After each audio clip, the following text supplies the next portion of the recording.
Hey, what is up, you guys? It's your boy straydog here. We're back at it again with another video. Good morning, good afternoon, good evening to whatever time you're watching this. So we are going to be checking out X Mob Boss rates 13 Mafia movie scenes, and we're going to be like he's going to be discussing how real this one is. I've always been interested in these ones where there are scenes in a movie, and I always wondered, like, is this how it is in real life? Like, so yeah, this should be interesting. Yeah, subscribe to the channel if you haven't already. Let's get right on with the video. Insider. If a mob boss was ever visiting a psychiatrist, he'd be in the trunk of his car by the end of the week, along with a psychiatrist. That would never happen. My name is Michael Francis. Hey, yo, what the fuck? And I was a former capo in the Colombo crime family. Oh, One of the five. former capo. What is Michael that? Francis, and I was a former New York capo regime.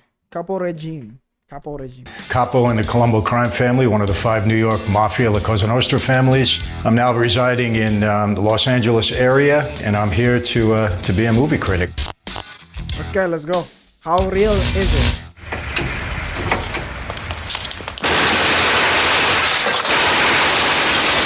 This would never happen. First of all, there's too much work involved in this, you know? You got so many guys, and usually mob hits are not done like that. I mean, they're normally done at close range, small caliber guns and shotguns being used. I never saw anything like this before. I know back in the 20s they used machine guns. Tommy guns was the term back then, but to me this scene seems to be unrealistic.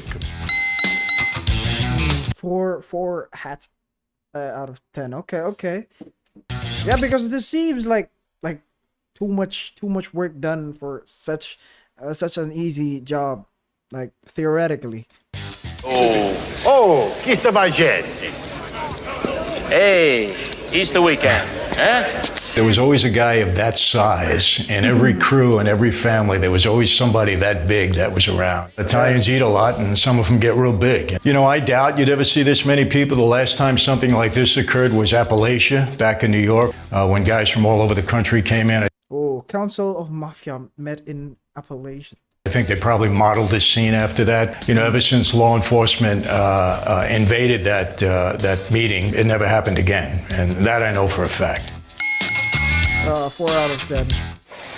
We're both part of the same hypocrisy. Part 2, The Godfather Part 2. But never think it applies to my family. All right. Some people have to play little games. We infiltrated society at every level, from the guy on the street in the numbers business right up to the White House. And you would never see a politician talk to us like that, because most of them we supported. And I'm wondering if I would have been able to stay calm, which was the right thing to do. I know it was you, Fredo. This kiss of death, that was a Sicilian thing, I believe, and certainly something that might have happened in Italy. This is a scene that, you know, that became close to me because I have a brother that actually turned informant, testified against my dad, and actually tried to hurt me and went into the witness protection program. Haven't seen him in 10 years. It's very hard to bear, hard to deal with. Since I walked away from that life and basically, you know, violated my oath just by walking away, not that I ever hurt anybody, but just by walking away, contract on my life, the whole bit. Did you ever worry about your family? And my answer is no. We didn't go after law enforcement. We didn't bother anybody's family. That was hands off. In Italy, you know, they go after your family, law enforcement. I mean, you know, there's no rules when it comes to stuff like that. Oh, damn, so this is real. In Italy. Okay, that is insane. Can you do it with your left hand? Well, I never tried. So you're right. Yeah. Oh, fuck. I can tell you this scene is not unrealistic because, you know, in a mob-run casino, we certainly wouldn't have tolerated anybody cheating like that. So it could have been this. I mean, he breaks somebody's legs, put him in a hospital. Even though this is Lefty Rosenthal, he wasn't a made member, but he was an associate, but he dressed the part. De Niro and Gotti and, you know, even myself, we dressed up pretty good. And every weekend, I was at weddings and funerals. Half the time, I didn't know who died or who was getting married, but we had to go as a matter of respect. So we had to dress up quite a bit. I mean, I probably had 50 suits at that time. Dang. flexing on him. 50 suits. Someday I'm gonna have at least 10 suits. Or no, at least 3 suits or 5. Raquel Welch is one great piece of ass. Forget about it. But then, if you disagree, like a Lincoln is better than a Cadillac, forget about it. And I got to tell you this. This is probably one of the most realistic scenes in all of mob moviedom. You know, it's funny. I'm a speaker now, and every time I say "forget about it," which I say by habit, people laugh. You know, this scene made that word famous. It applies to everything. It's just like the sit down. Anytime you had any kind of meeting, it was always at a sit down. Had to sit down and discuss, you know, a life and death matter. We had to sit down just to have dinner. Everything was done at a sit down. Forget about it. You're an entry in my book. That's all. You're just a guy who owes me money. All right. How about this? It's number one, it's the perception that this person is a serious guy that can, you know, maybe hurt you. And that intensifies that look, because I know a lot of times, you know, people said, hey, all you got to do is look at somebody and they get nervous. Travolta, I thought, killed this role. You know, a lot of mob guys, I mean, myself being one of them, got involved in entertainment. Travolta took it to another level, wanting to be a director and whatever it was. We were more or less behind the scenes, you know, financing some of these things, getting to know some of the people, some of the perks involved with it. Really, that was it.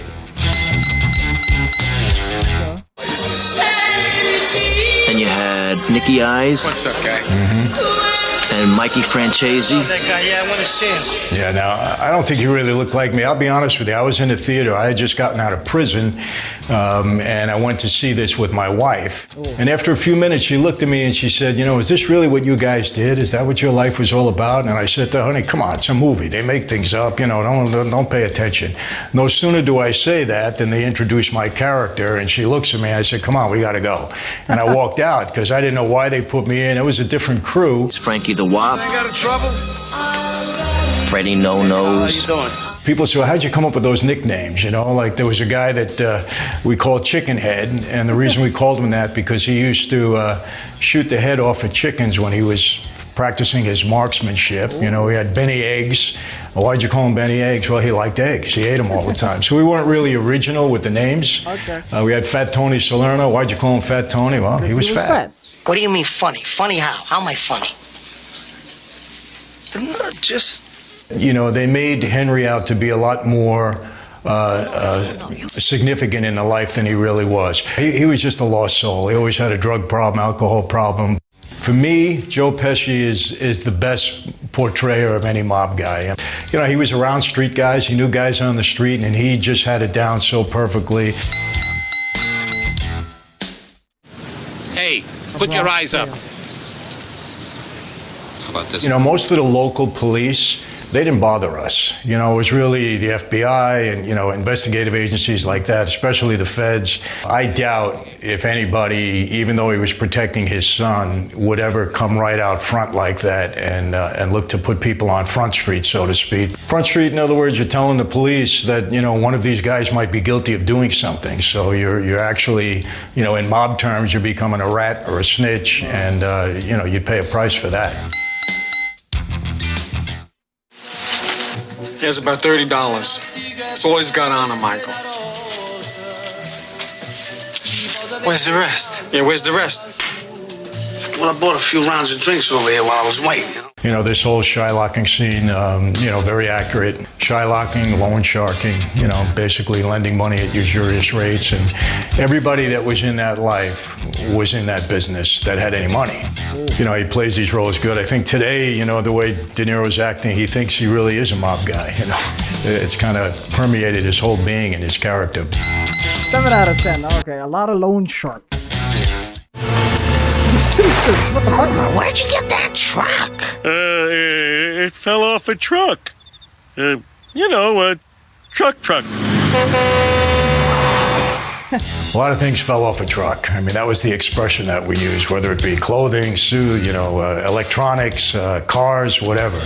You know, hijacking was a big thing back in the day, no question about it. And there were some guys that were professional hijackers. Today, it's very difficult, but it was a lot easier to change the serial numbers and make a new car out of it, and nobody could really find it. So.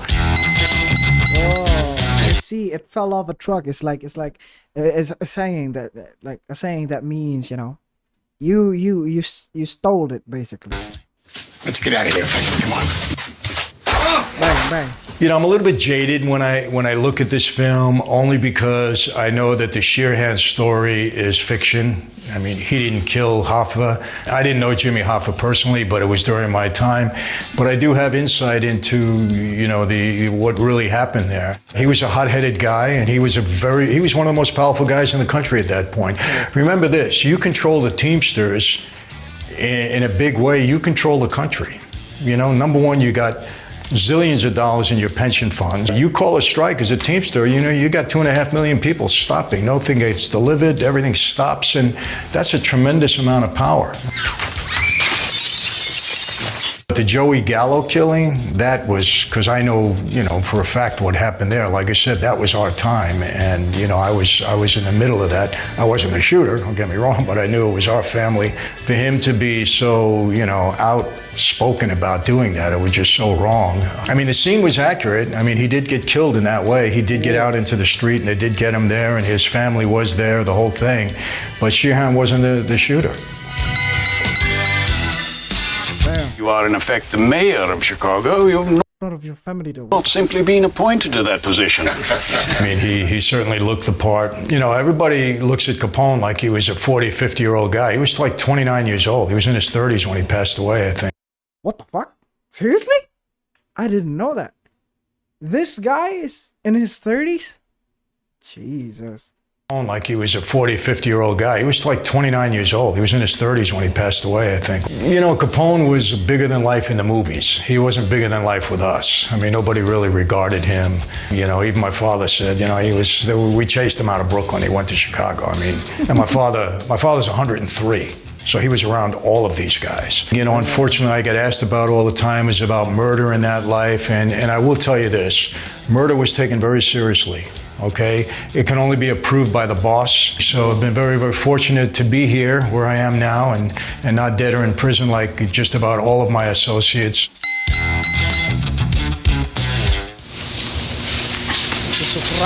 If a mob boss was ever visiting a psychiatrist, he'd be in the trunk of his car by the end of the week, along with a psychiatrist. That would never happen.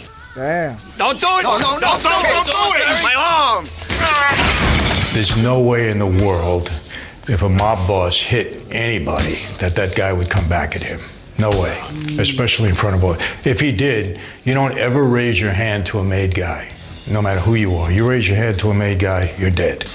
And so, and they know that. So this is not a realistic scene. So David Chase gets in touch with me through a friend of mine, Jack Gelati at ICM, and he says, look, I'm doing this series for Fox, and we want you to be involved as a consultant. And I said, you know, I'm on parole and all this stuff and things, so I turned it down. I'm on parole. That's how smart I am, right? The Sopranos. But I always wondered why he contacted me. In my house back in the 60s, when it was being built, the government, the FBI, installed a bugging device. They had it in the kitchen of our house, and they picked up a lot of the conversation on a daily basis. And I am telling you that Tony Soprano's mother was so much like my mother. You know, maybe he got the Freedom of Information Act, maybe he did something, but he got a hold of that surveillance tapes, and he patterned that woman on my mother. And I said, I'll tell you, I would almost stake my life on it. I've never had a chance to talk to him about it. One other thing, though. John said he wanted... Yo, knowing that your kitchen is bugged, but you still can't take it away? ...to a cookout at your house. Yeah. Don doesn't wear shorts. That's not true at all. I mean, I saw, you know, on a hot summer day in Harlem, you know, guys would sit out in front of their social clubs and they'd be in shorts, even the boss. I mean, you know, that's not true. I mean, you go on a boat, you're in shorts. Or maybe somebody told them that, you know, didn't know what they were talking about, but that's not true.